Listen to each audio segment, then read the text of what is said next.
Welcome to the Mike Litton Experience Podcast. Mike has over 31 years experience in real estate, finance, and investing.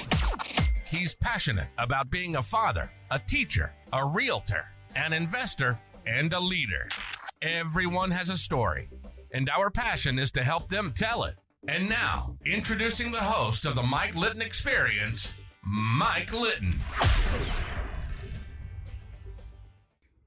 So what can you expect from the Mike Litton Experience? You can expect stories that will inspire, motivate, advice that will sharpen your focus, and expert information on real estate, finance, and market conditions. Eddie Speed, thank you so much for being our guest on the Mike Litton Experience. Like we talked about before we hit record, everybody has a story, and our passion is to help them tell it. So with your permission, we're going to start with where you were born, go all the way up to today.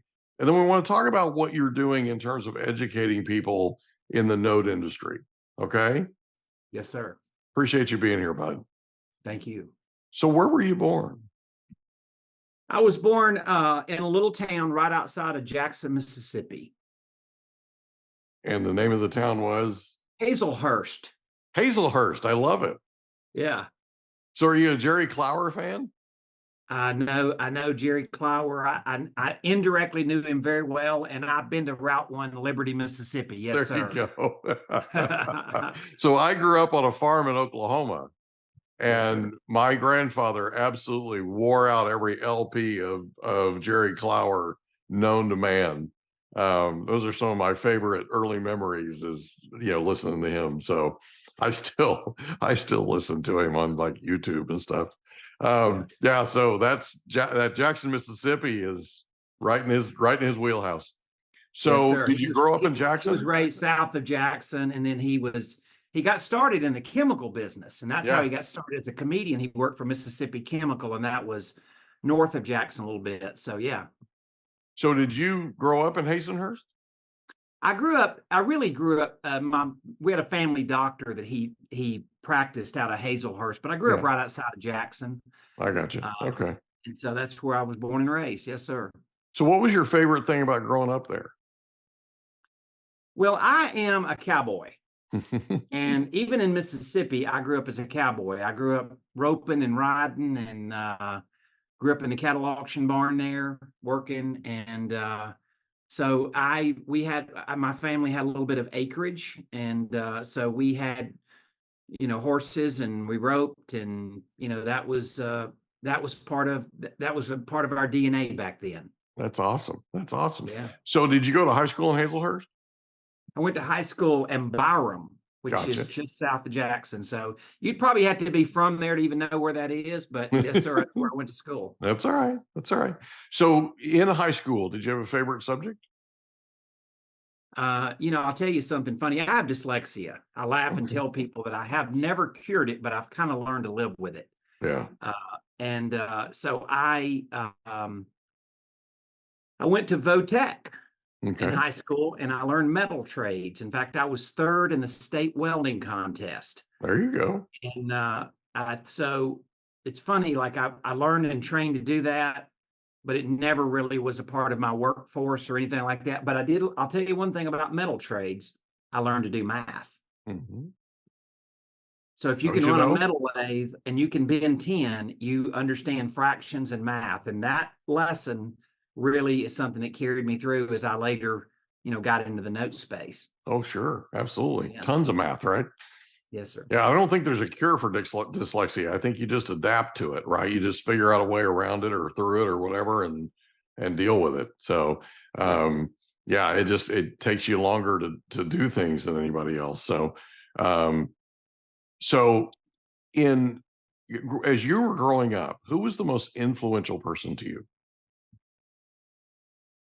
That's a great question. I would say that somebody that I knew and around a lot was really probably my dad, and really just learning how. My dad was good with dealing with people. Mm-hmm. I think really just seeing life every day and how he dealt with people, he was just good with it. He was good at listening. He wasn't scared to be authoritative, but he was fair with them. He worked a fair amount of people, Yeah. and I think I look back, I learned a lot from that.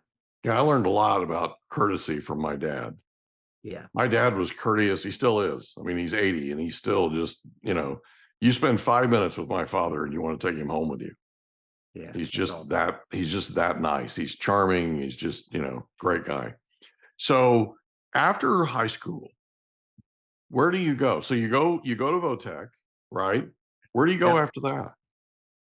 So I struggling with dyslexia, just regular college was not something I could see. It's probably Yeah. something I could have done, but it really wasn't something I could see.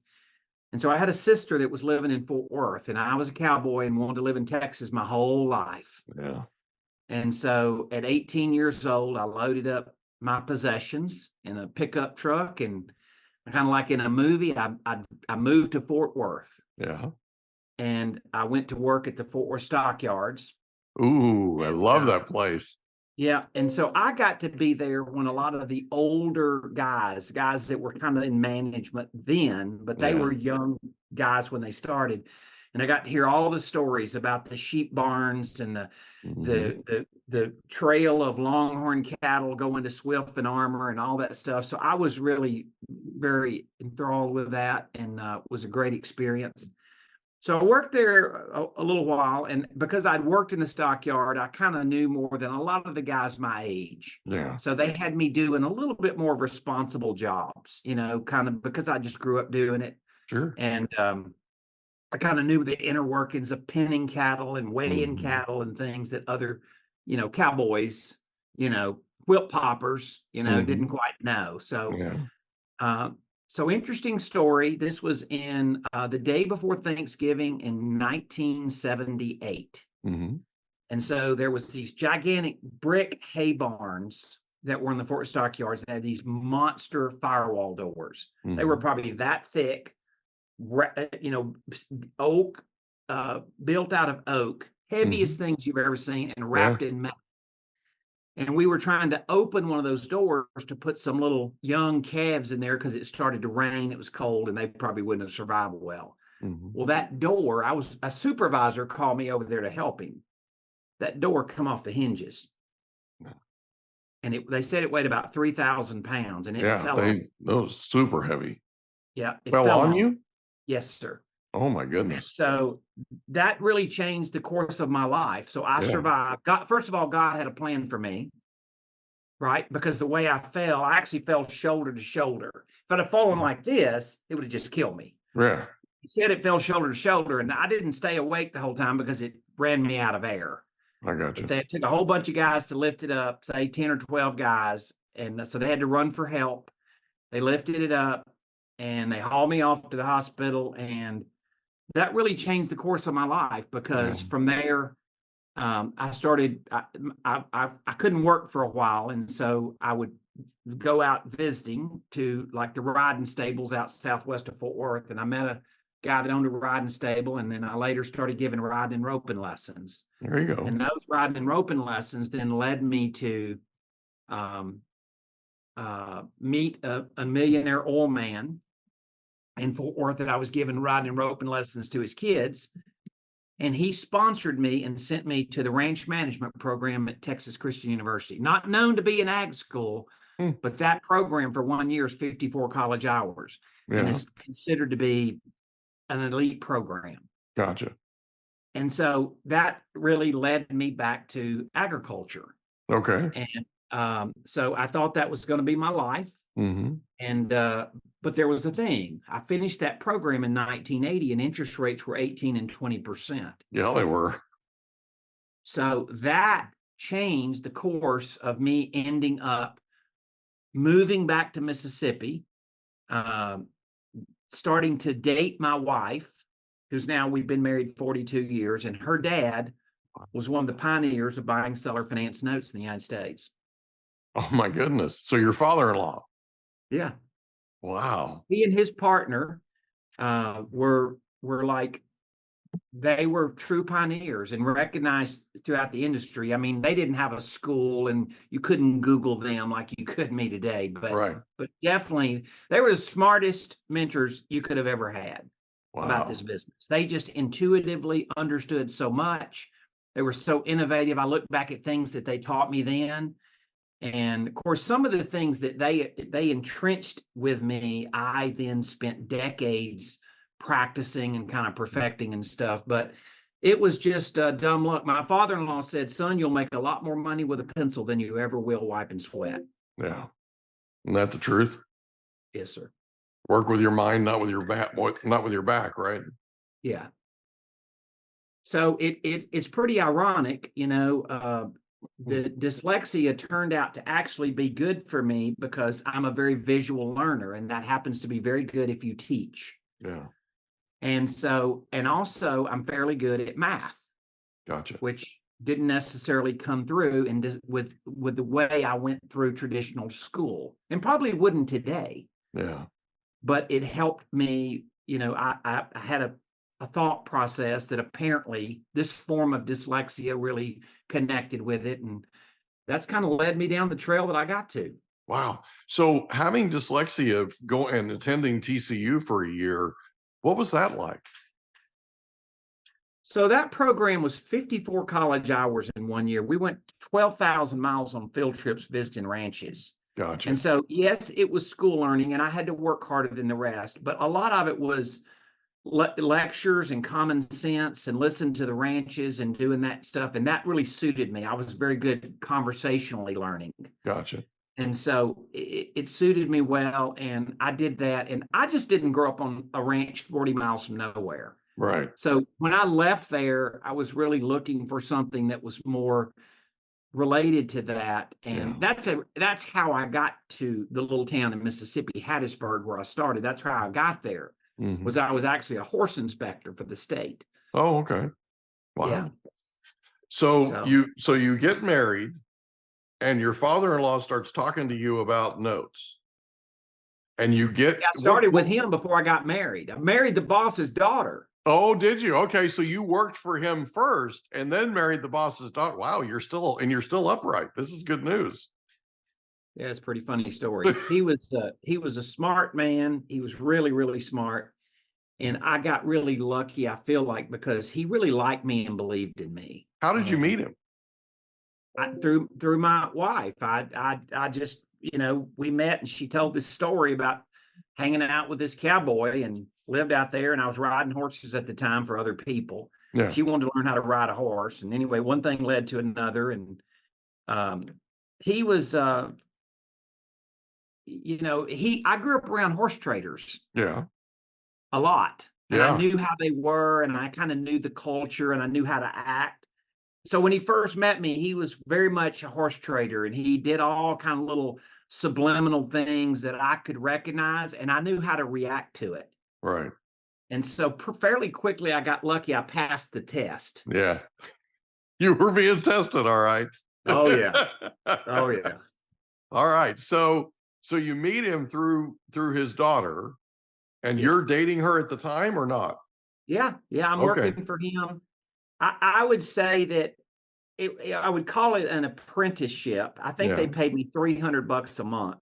Wow. And but he was doing it really to test me. Sure. And so he didn't want to pay me a lot of money. He wanted to see.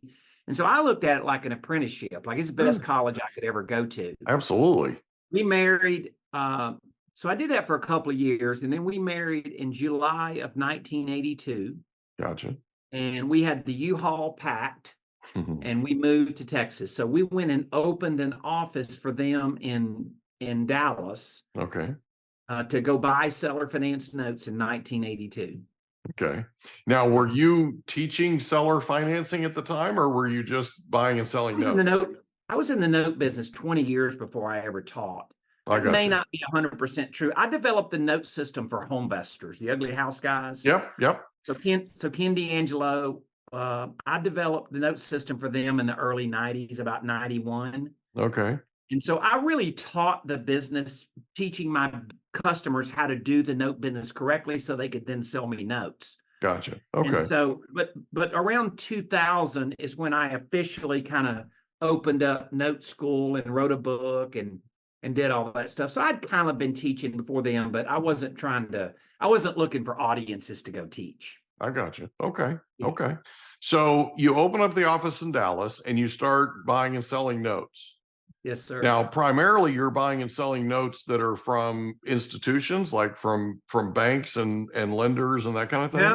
No, in 1980 or 82, when I moved there, we were buying seller finance notes. So there was this huge insurgence of seller finance notes. Okay. And the reason that there was is because of high interest rates. Interest People rates, were yeah. forced to seller finance. And so there's probably 10 times the amount of seller finance notes that there had been in the past. There really Gotcha. wasn't a secondary market. There was no industry. Yeah. But my father-in-law and his partner really paved the way. They brought the first institutional investor into the market, which was called Finance America. Okay. And they were selling loans to them. And so one thing led to another. So really the defaulted loans really came around when the bank started failing in 86. Yeah. That's the first time we'd ever really started buying defaulted loans. I got you. Okay. And that was just out of necessity more than anything else because of the savings and loan crisis. And it was nuts back then. You know, I would say most people, advanced or beginner, would come to a class and say, we do some pretty crazy stuff with creative financing, like structuring deals and financial modeling and stuff. And people frequently have said, where in the world did you learn this stuff? Yeah. And I said, I learned it in tough times. Yeah. Because if you weren't creative, you couldn't survive. No kidding. No kidding. And so a lot of these things really were a part of how I developed what I did in 86. And man, I'm telling you, buying performing notes in 1986 to 1989, real estate was just plummeting. Yeah. So every deal didn't have any equity in it. And it's just, you had to get pretty creative or you couldn't figure out how to survive. So it was quite an experience. And we did it a lot. And we kind of pioneered buying assets from the FDIC. This was before the RTC. Right. We kind of pioneered that. And my father-in-law bought a lot of assets from the RTC and all that stuff. So I've been in the defaulted loan market as it's been available. I've always been in the performing note business through basically 44 years. I got you. Yeah, it's amazing how when the market shifts, some people just abandon ship, like they just quit, right? Yeah. And Yes. It's not for them and whatever, right? They go off and sell donuts.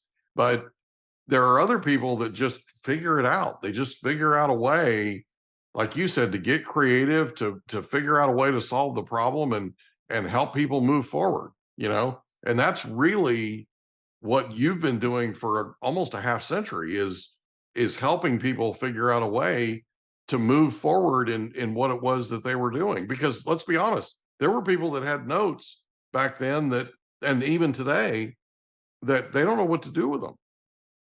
Right? Because they're not performing.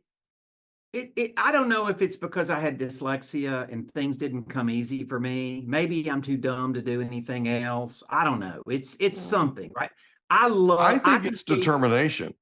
Well, I have a lot of that. I may not be smart, but I'm a very tenacious soul, right? Yeah. And the next thing is I was blessed is that you know this, Mark. The note business tends to be something that once people are introduced to it, they like it. Yeah.